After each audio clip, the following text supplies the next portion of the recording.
بسم اللہ الرحمن الرحیم۔ شروع اللہ کے نام کے ساتھ جو بڑا ہی مہربان اور نہایت رحم والا ہے۔ معزز ناظرین، السلام علیکم ورحمۃ اللہ وبرکاتہ۔ معزز ناظرین، صدق و صفا یعنی سچائی اور پاکیزگی اختیار کرنا ایک ایسا عمل ہے جو خدا تعالیٰ کو بہت پسند ہے، جس کی دنیا و آخرت میں جزا کا اللہ تعالیٰ نے وعدہ کیا ہوا ہے۔ آخرت میں جزا کے طور پر تو جنت ملے گی ہی ملے گی، لیکن دنیا میں بھی انعام ملے گا۔ اس کی دنیا میں بے شمار مثالیں موجود ہیں۔ انہی میں سے سچائی کی ایک مثال یہ ہے کہ جب حضرت عبد القادر جیلانی رحمۃ اللہ علیہ کسی سفر پر جا رہے تھے تو راستے میں ڈاکو لوٹنے آ گئے۔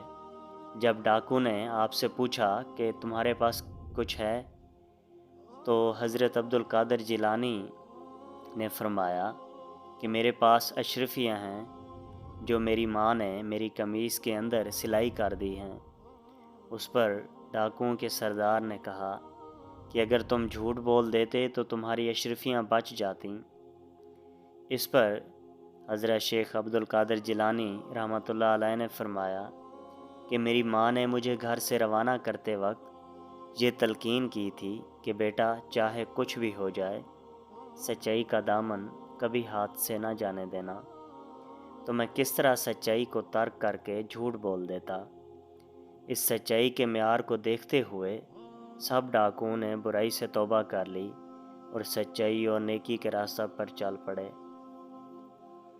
اسی طرح حضرت اقدس محمد مصطفیٰ صلی اللہ علیہ وسلم نے بھی فرمایا ہے کہ سچائی نیکی کی طرف لے جاتی ہے اور نیکی جنت کی طرف۔ جو انسان ہمیشہ سچ بولے، اللہ تعالیٰ کے نزدیک وہ صدیق لکھا جاتا ہے، اور جھوٹ گناہ اور فسق و فجور کی طرف لے جاتا ہے، اور فسق و فجور جہنم کی طرف۔ اور جو آدمی ہمیشہ جھوٹ بولے وہ اللہ تعالیٰ کے ہاں کذاب لکھا جاتا ہے۔ اسی طرح حضرت اقدس محمد مصطفیٰ صلی اللہ علیہ وسلم نے صدق و صفا پر مبنی دعا کے قبول ہونے کا ایک واقعہ سنایا۔ فرمایا، 3 آدمی سفر کے لیے نکلے۔ رات انہیں ایک غار میں بسر کرنی پڑی۔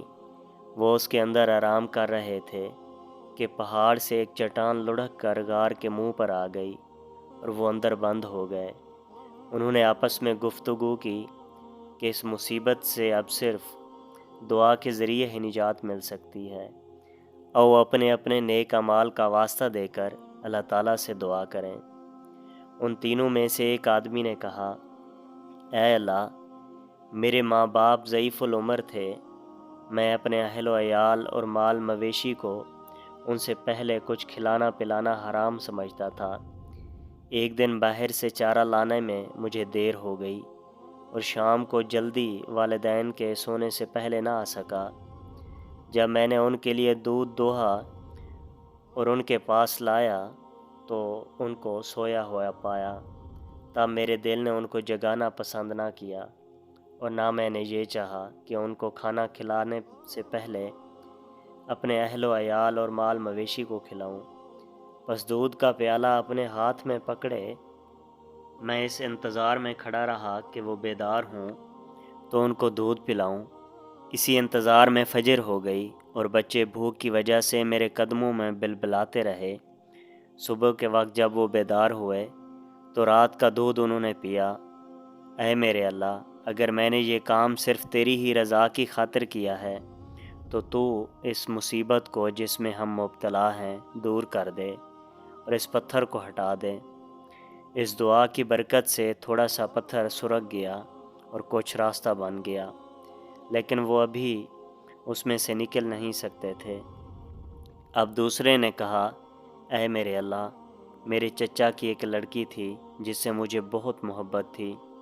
ایسی محبت شاید ہی کوئی مرد کسی عورت سے کر سکے۔ میں نے اسے بدی کے لیے ورگلانا چاہا، لیکن اس نے انکار کر دیا اور مجھ سے بچتی رہی۔ ایک دفعہ سخت قحط پڑا اور میری اس محبوبہ کو مالی دشواری پیش آئی۔ وہ مجبور ہو کر میرے پاس آئی اور مدد چاہی۔ میں نے اس کو 120 دینار اس شرط پر دیے کہ وہ مجھے میری مرضی کرنے دے اور اپنا آپ میرے سپرد کر دے۔ وہ مجبور تھی، اس لیے مان گئی۔ جب میں نے اس پر قابو پا لیا اور بدی کے لیے تیار ہو گیا تو اس نے کہا، اللہ سے ڈرو اور ناجائز طریقے سے اس مہر کو نہ توڑو۔ اس کی اس بات سے میں اللہ کے خوف سے کانپ اٹھا اور اس کو چھوڑ کر اٹھ کھڑا ہوا، حالانکہ اس وقت بھی وہ مجھے بہت پیاری لگ رہی تھی۔ میں نے وہ سونے کے دینار بھی اسی کے پاس رہنے دیے۔ اے میرے اللہ، اگر میں نے یہ اقدام صرف تیری رضا کی خاطر کیا تھا تو ہمیں اس مصیبت سے نکال جس میں ہم پھنس گئے ہیں۔ اس پر پتھر اور کچھ ہٹ گیا، لیکن اب بھی وہ اس غار میں سے نکل نہیں سکتے تھے۔ اس پر تیسرا آدمی بولا، اے میرے اللہ، میں نے کچھ مزدور رکھے تھے اور کام لینے کے بعد ان کو مزدوری ادا کر دی تھی، البتہ ایک آدمی نے مزدوری کم سمجھتے ہوئے نہ لی اور ناراض ہو کر چلا گیا۔ میں نے اس کی یہ چھوڑی ہوئی رقم کاروبار میں لگا دی۔ اللہ تعالیٰ نے اس میں برکت دی اور بہت نفع ہوا۔ کچھ مدت کے بعد تنگ دستی سے مجبور ہو کر وہ شخص پھر آیا اور کہنے لگا، مجھے میری وہ مزدوری دے دو جو تم نے مقرر کی تھی۔ میں نے کہا، یہ اونٹ، یہ گائیں، یہ بکریاں اور غلام جو تو دیکھ رہا ہے، یہ سب تیری مزدوری ہیں۔ وہ کہنے لگا، اللہ کے بندے، اگر مزدوری نہیں دیتے تو مذاق نہ کرو۔ میں نے کہا، میں تو اسے مذاق نہیں کر رہا، حقیقتاً یہ تیرا ہی مال ہے جو کاروبار میں تیری مزدوری لگانے سے بڑھا ہے۔ جب اسے حقیقت حال کا علم ہوا تو خوشی خوشی وہ سارا مال ہانک کر لے گیا اور کچھ بھی پیچھے نہ چھوڑا۔ اے میرے اللہ، اگر میں نے یہ کام صرف تیری رضا کی خاطر کیا تھا تو اس مصیبت سے ہمیں رہائی بخش جس میں ہم مبتلا ہیں۔ اس دعا کی برکت سے بقیہ پتھر بھی ہٹ گیا اور وہ تینوں خوشی خوشی باہر نکلے اور اپنی راہ لی۔ معزز ناظرین، یہ تھا واقعہ جو حضرت اقدس محمد مصطفیٰ صلی اللہ علیہ وسلم نے صدق و صفا کا سنایا کہ کس طرح اللہ تعالیٰ نے ان 3 آدمیوں کو اسی دنیا میں ہی جزا دے دی۔